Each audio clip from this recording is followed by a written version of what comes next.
Cara, e tem uma coisa que eu sempre levanto, pelo menos essa observação, porque a gente vê cada vez mais os guidelines de UTI, né, pedindo pra gente evitar benzodiazepínicos. E aqui no Brasil o que a gente mais usa é o benzodiazepínico, né? Brincadeira, né? Por que tem essa cultura aqui no Brasil? Você acha que é porque é a questão do custo, é a questão da familiaridade, é a questão da segurança da droga, porque apesar de tudo, todo mundo tá muito acostumado, ela é bem segura. O que você acha que acontece? Acho que acontece que é a cultura da orelhada, né? Eu acho que o médico e outros profissionais de saúde às vezes passam informação de pai para filho assim, sem questionar.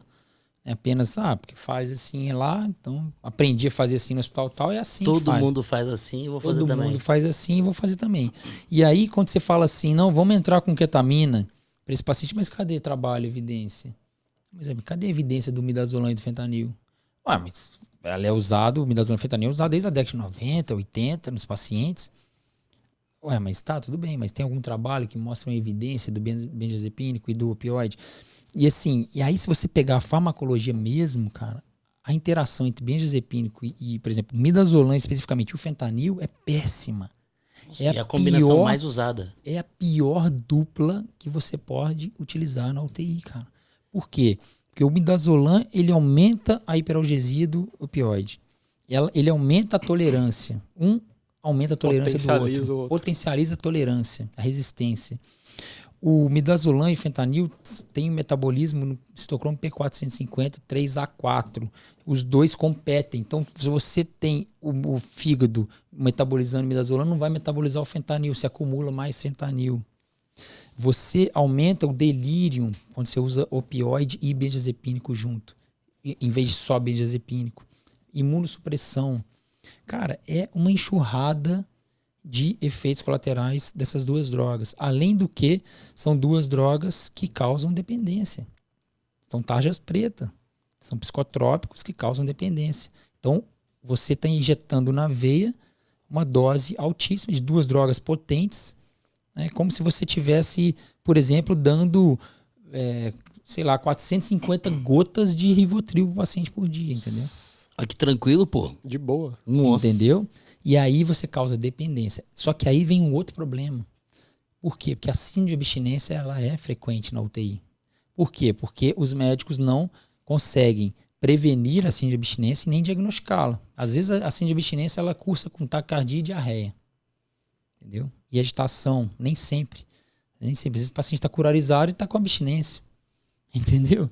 Fazendo arritmia extrasístole, taquicárdico, aí o cara fala, não, tá taquicárdico porque tá séptico, tá hipotenso. Diarreia, entra com antibiótico. Sempre alguns culpados clínicos e nunca iatrogênicos. Exatamente. E outra, você pode ter uma síndrome de abstinência pelo simples fato de ter diminuído a infusão. Então, por exemplo, você tem um paciente com 6 mg por hora de midazolam. Aí num belo dia você fala, vamos diminuir para 3? Vamos. Aí o paciente, 6 horas depois, começa a fazer abstinência. Sabe? E a abstinência do benzodiazepínico é um pouco diferente do opioide. É um pouco mais suave, mas tem uma descarga simpática também grande, imunossupressão, resposta inflamatória. Né? Entendeu? Então, muita gente não diagnostica isso, não previne essa síndrome de abstinência. E quer acordar o paciente desmamado de ventilação mecânica da noite pro dia, entendeu? E aí tem falha de desmame, tem agitação, aí volta tudo, 10 passos para trás, igual a gente falou, né? Outra coisa, né? Agitou, aumentam a dose do que já está sendo feito. Por exemplo, midazolam e fentanil está sendo infundido.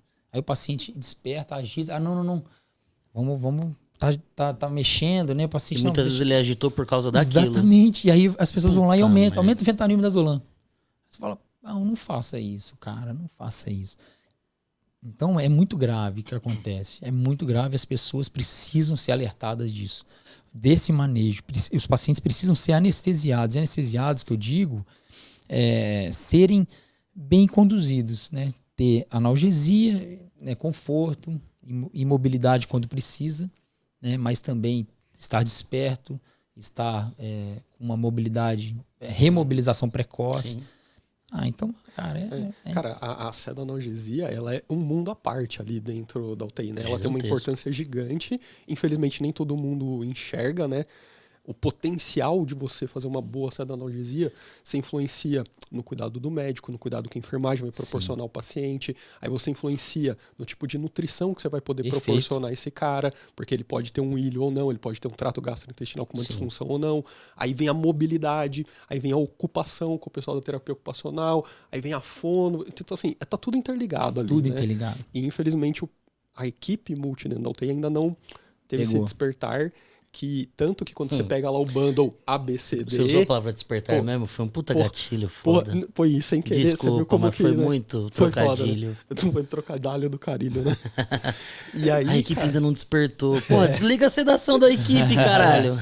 E aí, né, você pega lá o bundle de UTI, o ABCDF, cara, justamente o início é analgesia e desligar a sedação.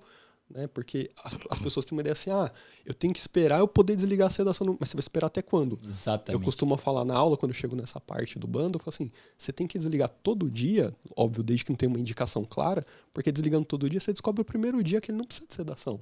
Eu mostro um vídeo bem didático, assim, na minha aula, que é uma senhorinha andando entubada, né?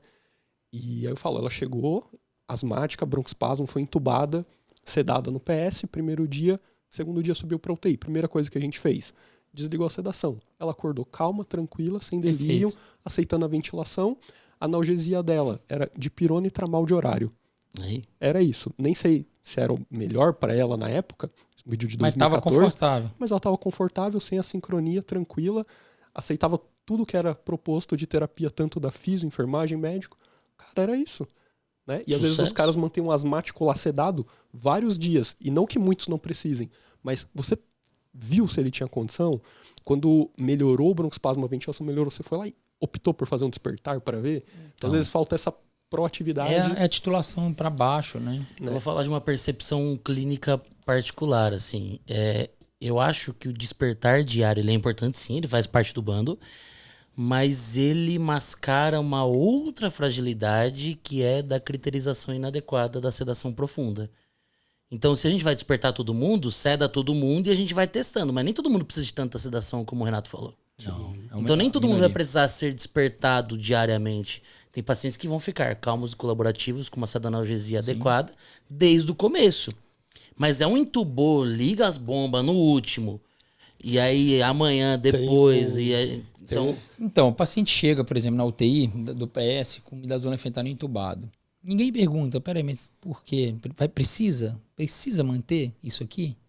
Por que ele foi entubado? Porque estava com ciência respiratória. Tudo bem, então vamos acordá-lo e ver como é que ele fica, igual você falou. Você já viu o exemplo clássico que é entubou por rebaixamento de nível de consciência e liga fentanil do hormonídeo? Então, exatamente. Por quê? Mas não entubou porque rebaixou? Exatamente, Esse é clássico, todo mundo dá já analgesia viu. E vamos ver como é que o paciente fica, né? Cara, assim, você sabe como que era o padrão da sedação na primeira UTI que eu entrei na minha vida? Todo mundo. Fentanil de 10, Dormonide de 20 ml hora na bomba. Eu não sei qual que era a diluição, não lembro, mas era padrão pra todo mundo. E independente se era uma senhora de 50 quilos e um cara de 200. É padrão, mas é isso que eu tô falando, é receita de bolo. E aí o problema tem um outro problema com relação a isso. Se você pegar 10 ml hora de 1 e 20 ml hora de 8, são 30 ml hora, vezes 24, 240, volume pra caramba. Quase 1 litro de soro só de sedação. Fora o resto. Você vai ver o balanço hídrico do paciente, está 3 litros, 4 litros, 5 litros. Aí como é que tá o pulmão desse paciente? Que é uma consequência secundária do problema, mas que é importante. Mais uma iatrogenia. Mais um. A galera não concentra a droga, entendeu? Então tem muita coisa envolvida. Mas a limitação parte desde a equipe, que no Brasil, sedação, qualquer infusão beira-leito é ml hora. Ninguém para pra pensar na microgramagem. Sim. Eu já trabalhei em equipes que sim, que todo mundo, quantos microgramas, mas foram raríssimas as equipes que a gente tinha esse diálogo um pouco mais... Mas são poucos também médicos que sabem que o fentanil pode ser administrado puro e o midazolam também. Por que que tem que diluir? Sim. Por que diluir? Não, rigidez torácica. Pelo amor de Deus, isso não é desculpa. Rigidez torácica, eu sou anestesista tem 10 anos, eu nunca vi rigidez torácica com fentanil. Eu não sei de onde que o nego tira, sabe? Então as coisas são muito ainda, sabe, engessadas, né? Muito mito ainda para ser quebrado. Base na orelhada que você comentou, eu adoro essa palavra, orelhada é maravilhoso. É igual a síndrome da infusão do Propofol. Todo mundo tem medo, mas eu em 15 anos na UTI, eu nunca presenciei. Existe, lógico que existe, né? Mas assim, 15 anos eu nunca vi, nunca presenciei. Então, ela existiu porque começaram a usar de forma também, né? como se fosse água, né? Então, até você entender a dinâmica, né? Ver como que é o jeito seguro de usar. Sim, exatamente. E hoje, nessa estratégia multimodal, a gente vai ver menos ainda. Sim. As doses muito menores. Muito menores.